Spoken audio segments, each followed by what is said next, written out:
प्रिय विद्यार्थियों, साकेत आधुनिक हिंदी कविता का गौरव ग्रंथ है। प्रसिद्ध है कि मैथिली शरण गुप्त के काव्य साकेत की रचना के पीछे दो निबंधों की प्रेरणा है।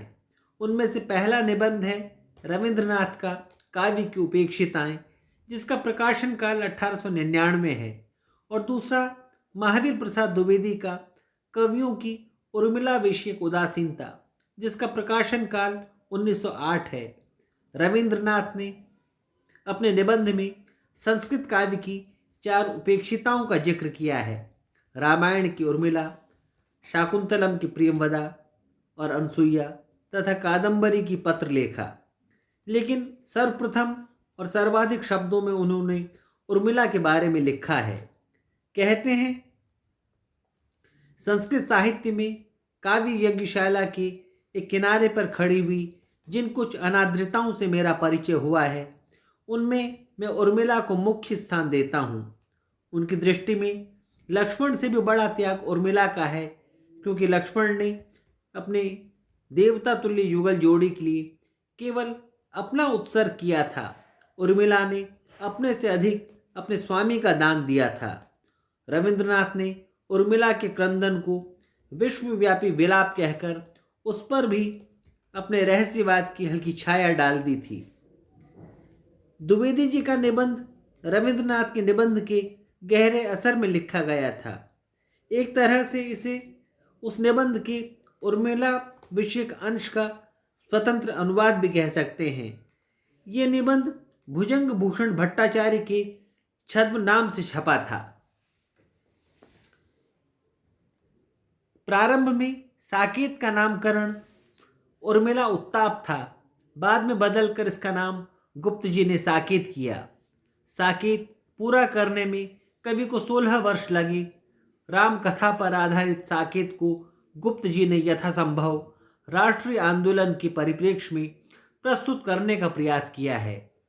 साकेत का केंद्र बिंदु उर्मिला है, जो मूल रूप राम कथाओं में एक उपेक्षित पात्र की तरह ही चित्रित हुई है।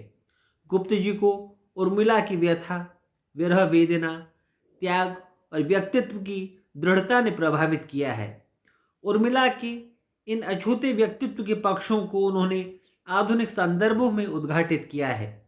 गांधी युग में जब गुप्त जी रचनारत थे, तब समाज में व्यक्ति का महत्व उतना स्थापित नहीं हो पाया था और परिवार समाज की एक प्रमुख इकाई था। इसलिए भी नारी के व्यक्तित्व के जिन पक्षों पर उनका अधिक ध्यान गया, वे थे उसका मातृत्व, पत्नित्व और इसी संदर्भ में उसकी स्वतंत्र सत्ता और महत्ता। साकेत में उर्मिला के चरित्र को गुप्त जी ने स्वाभिमानी, जागृता, शक्ति रूपा, वीरांगना के रूप में चित्रित करने का प्रयत्न किया है, जो सैनिकों में मातृभूमि के प्रति मर मिटने का हौसला पैदा करने की प्रेरणा शक्ति देती है। सीता हरण और शक्ति के प्रहार से लक्ष्मण की मूर्छा के प्रसंग को जब हनुमान सुनाते हैं, तब साकेत के सभी निवासी रावण से युद्ध करने के लिए निकल पड़ते हैं और सीता को कारागार से मुक्त करके शत्रुघ्न प्रजा को रावण की लंका लूटने का आदेश देते हैं।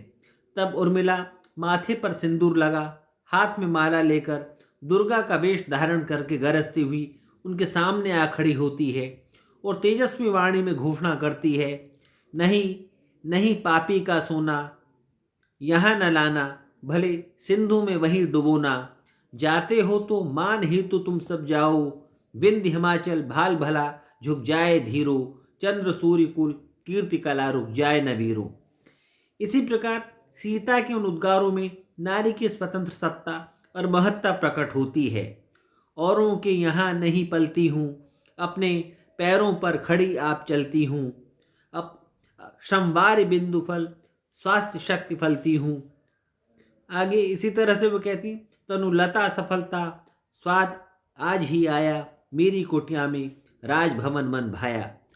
उर्मिला के अतिरिक्त साकेत में सुमित्रा, मंथरा, कैकेयी, सीता, कौशल्या आदि जितने भी नारी चित्रित हैं, उनके व्यक्तित्व में गुप्त जी ने युगानुकूल नई उद्भावनाएं की हैं। मसलन रामचरितमानस की कैकेयी के लिए तुलसी ने गई गिरा मति फेरी वाक्य का प्रयोग किया है, जबकि गुप्त जी ने कैकेयी के लिए विरोध को मनोवैज्ञानिक कारणों के परिप्रेक्ष्य में ढाला है। कैकेयी के साथ उसके पुत्र पर भी संदेह किया गया, इसीलिए वो प्रतिशोध करती है।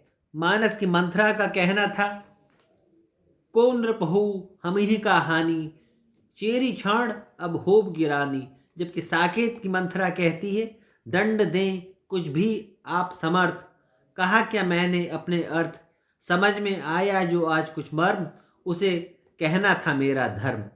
गुप्त जी ने कैकेयी द्वारा पश्चाताप के बोल भी बुलवाकर मानो उसके पापों को भी धो डालने का प्रयास किया है। थूके मुझ पर त्रैलोक की भले ही थूके, जो कोई कह सके कहे क्यों चूके, युग युग तक चलती रही कठोर कहानी, रघुकुल में भी थी एक अभागिन रानी। इस तरह से साकेत में यदि गुप्त जी ने ये कहा जा सकता है कि उर्मिला को केंद्र में रखकर उसकी विरह वेदना का जो है चित्रण किया है। आज इतना ही, आगे हम अन्य पक्षों पर जो है चर्चा करेंगे।